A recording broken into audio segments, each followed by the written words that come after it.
أشرق الكون ابتهاجا بوجود المصطفى أحمد ولآل الكون أنس وسرور قد تجدد يا نبي سلام عليك يا رسول سلام بارك عليه وعلى آله اللهم صل وسلم على سيدنا محمد سيد الأولين الصحابة رسول الله أجمعين والحمد لله رب العالمين حمدا للشاكرين حمدا النائمين حمدا يوافي نعمه ويكافي مزيده يا ربنا لك الحمد كما ينبغي لجلال العظيم الكريم سلطانك اللهم صل وسلم على سيدنا محمد وعلى آله وصحبه وسلم اللهم صل وسلم على سيدنا محمد الفاتح لما أغلق والخاتم لما سبق ناصر الحق بالحق والهادي إلى صراطك المستقيم وعلى آله وصحبه حق قدره ومقداره العظيم ولما ندم الفكر من درج الأوصاف محمد يهدي وقودا توجهت إلى الله متوسلا بسيدي وحبيبي محمد صلى الله عليه وسلم أن يجعل سعينا فيك مشكورا وفعلنا فيه محمودا وأن يكتب عملنا في العمل المقبولة وتوجهنا بالتوجهات الخالصة والصلات الموصولة اللهم يا من إليك توجه الأعمال فتعود ظافرا الرحمن الرحيم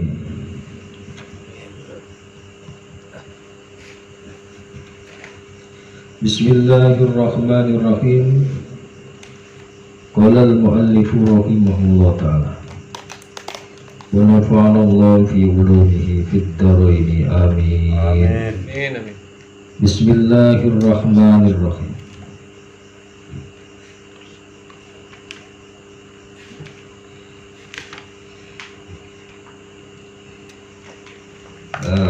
sudah ganti bab. Bismillahirrahmanirrahim.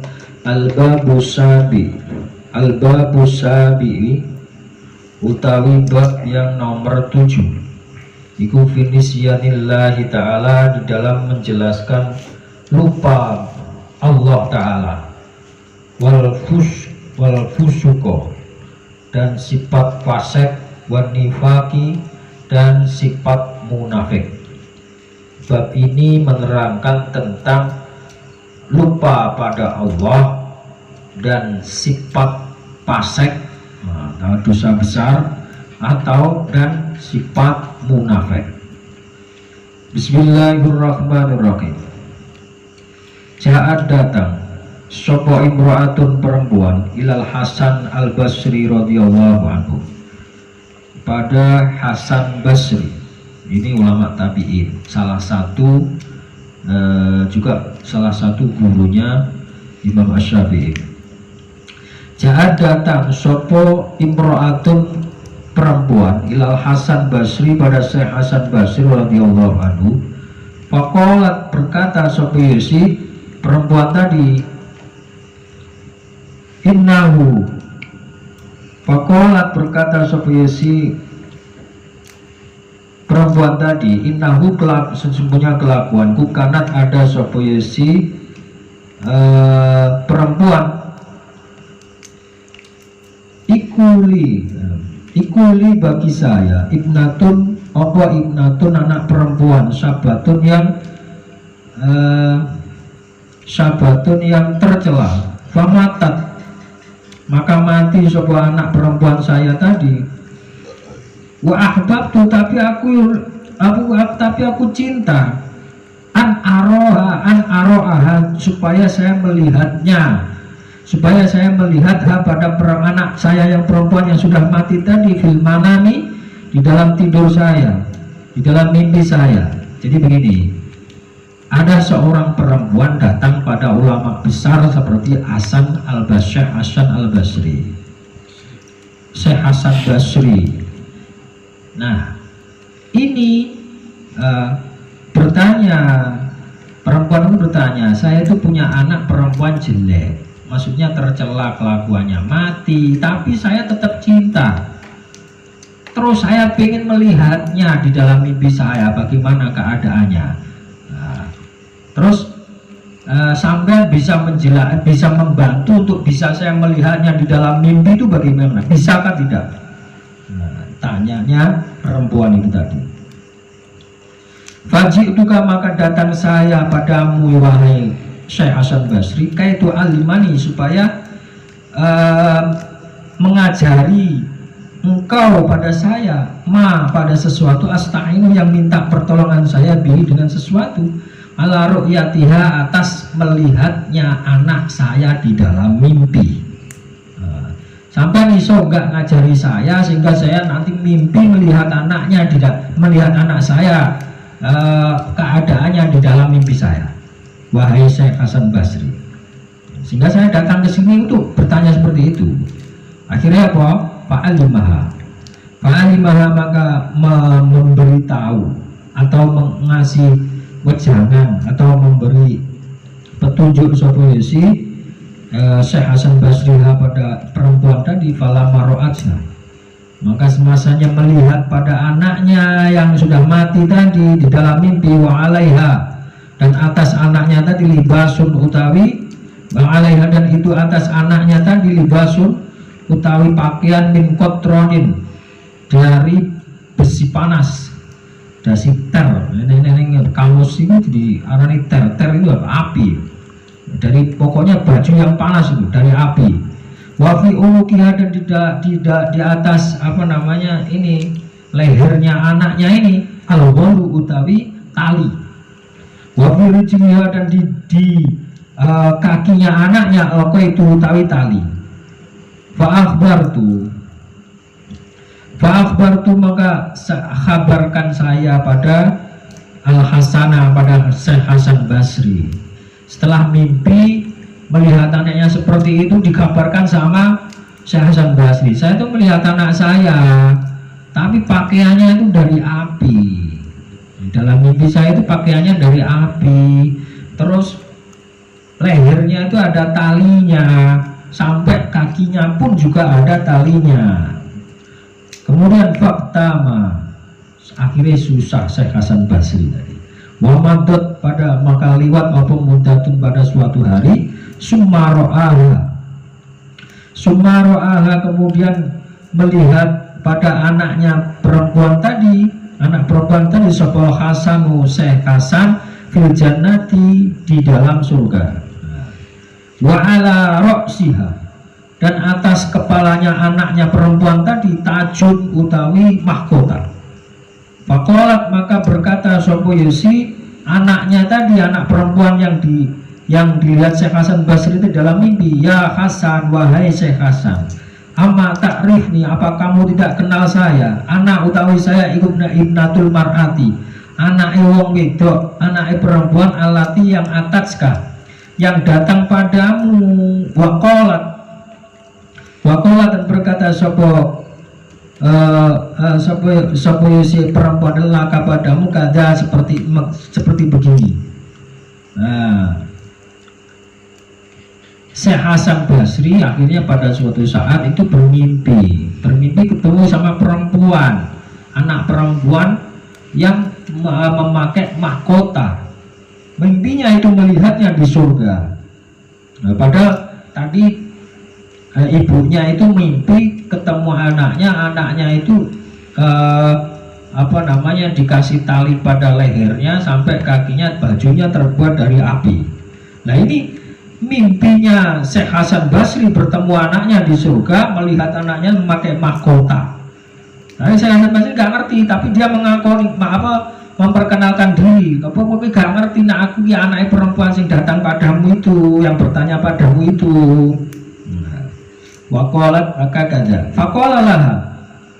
faqala, padahal sudah dikatakan Syekh Hasan Basri anaknya itu dipakaiannya pakaian dari api, terus lehernya itu dari ada talinya sampai kakinya. Loh, ini kok tiba-tiba dilihat lain di surga seperti itu. Akhirnya Syekh Hasan Basri bertanya, faqala, maka berkata sebab Syekh Hasan Basri lah pada anaknya tadi, anaknya perempuan tadi,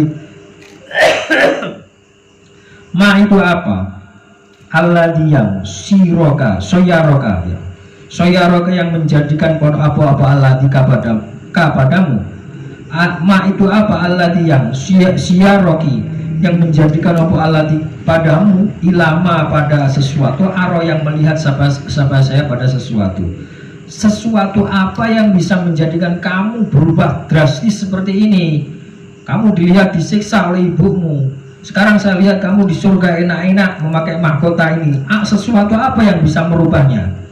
Fakolat maka jawab sopo anaknya perempuan tadi, maro liwat bina bersama kami sopo rojulun seorang laki-laki, fasolar membaca sholawat sopo rojul tadi sopo laki-laki ala Nabi atas Kanjeng Nabi sallallahu alaihi wasallam marotan satu kali, wakana dan ada iku fil makbaratin di dalam kuburan ini apa khamsu mi'ati wa khamsuna insanan 550 apanya insanan manusia fil adabi yang siap disiksa. Lalu dia kemudian dipanggil irfa'u maka hilangkanlah semuanya al adab pada siksa anhum dari 550 orang itu tadi bibarokati sholati hadar rojul sebab barokahnya sholawati laki-laki ini. Jadi gara-gara ada laki-laki yang datang ke kuburan membaca sholawat satu kali, ada orang yang di sini ini ada 500 manusia, 550 manusia yang disiksa, itu dihilangkan siksanya berkat sholawatnya laki-laki yang datang ziarah ke kuburan membaca sholawat satu kali. Itu coba hebatnya sholawat. Ini Imam Ghazali memberi catatan nuktatun utawi catatan bisolatir rajulin dengan sholawatnya laki-laki ala Muhammadin atas Kanjeng Nabi Muhammad sallallahu alaihi wasallam asobathum yaitu menimpakan pada 550 orang apa al-maghfiratu ampunan. Faman barang siapa yusoli yang membaca sholawat sapa orang alaihi atas Kanjeng Nabi mundu khamsina sanatan sejak 50 tahun afala yajidu syafa'atuhu yaumal qiyamah, tidakkah menemui apa syafa'atuhu syafa'ate Kanjeng Nabi yaumal qiyamati pada hari kiamat. Orang hidup 50 tahun membaca sholawat, apa kira-kira sesuk orang ini tidak bisa menemui syafaat Kanjeng Nabi? Wong sholawat satu kali saja bisa mengampuni siksanya orang yang 550 siap disiksa waktu itu, dihilangkan siksanya gara-gara satu sholawat laki-laki di dalam kuburan itu. Apalagi orang yang hidupnya 50 tahun bersolawat terus, mosok tidak pernah menjumpai syafaat Kanjeng Nabi, kata Imam Al-Ghazali. Jelas makanya ini bahkan di dalam kitab Tanbirul Qulub ini saya baca satu hadis itu mengatakan Allah itu menciptakan malaikat satu yang ada di makbarahnya Kanjeng Nabi, dan itu malaikat itu bisa mendengar seluruh makhluk sampai yang bersolawat pada Kanjeng Nabi. Setiap orang yang solawat itu disampaikan pada Kanjeng Nabi, si Fulan bin Fulan itu solawat padamu ya Rasulullah. Akhirnya Rasulullah menjawab, ya, semakin banyak kita solawat, solawat Fulan bin Fulan, semakin kita itu banyak solawat ning Kanjeng Nabi, artinya semakin Rasulullah itu mengenal kita dan bapak kita. Nah, dikenal Kanjeng Nabi itu gampang, sampai yang dikenal bupati jadi gampang, gampang pur. Apalagi dikenal pejabat yang lebih tinggi itu kadang-kadang kan kita ngomongnya kan gampang, mau ada urusan apa-apa gampang. Gampang tenan bola aku ora tau lakoni. Seperti itu. Tapi intinya seperti itu.